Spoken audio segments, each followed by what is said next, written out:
सांबार बनवण्यासाठी मी इथे तूर डाळ स्वच्छ 2-3 पाण्यातनं धुवून घेतली आहे. आता आपण या तूर डाळीत टाकूयात 1 टोमॅटो, अर्धा चमचा हळद, अर्धा चमचा मीठ आणि कुकरला 2 शिट्ट्या काढून ही डाळ चांगली शिजवून घेऊयात.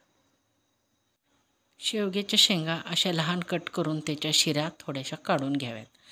नंतर पाणी आणि मीठ टाकून या शेंगा 5 मिनिट शिजवून घ्याव्यात. डाळ आता शिजली आहे. ही रवीने व्यवस्थित मिक्स करून घेऊयात. आता आपण यात टाकूयात शिजलेल्या शेवग्याच्या शेंगा. त्यानंतर यात टाकूयात चिंचेचा कोळ. त्यात टाकूयात नंतर 1 चमचा धने पावडर, 1 चमचा साखर आणि थोडंसं मीठ, कारण आपण आधी मीठ टाकलेलं आहे. फोडणीसाठी तेल गरम झालं. यात टाकूयात जिरे, मोहरी, कढीपत्ता, 2-3 तमालपत्री. यानंतर यात टाकूयात चक्री फूल, जायपत्री, दालचिनीचे तुकडे.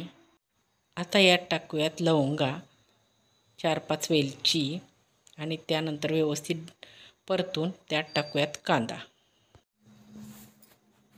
कांदा व्यवस्थित परतून घेऊयात आणि यात टाकूयात नंतर काळी मिरी 5-6. कांदा व्यवस्थित परतून झाला की आपण यात टाकणार आहोत 1 टोमॅटो. तो पण व्यवस्थित परतून घेऊयात. मग त्यात टाकूयात आलं लसूण पेस्ट, हिंग पाव चमचा, लाल मिरची पावडर, 1 चमचा कांदा लसूण मसाला आणि ही व्यवस्थित परतून घेऊन मग यात टाकावी शिजवलेली डाळ. सांबार चांगले उकळे की त्यात वरून टाकूयात कोथिंबीर. खाण्यासाठी तयार आहे झणझणीत गरमागरम सांबार.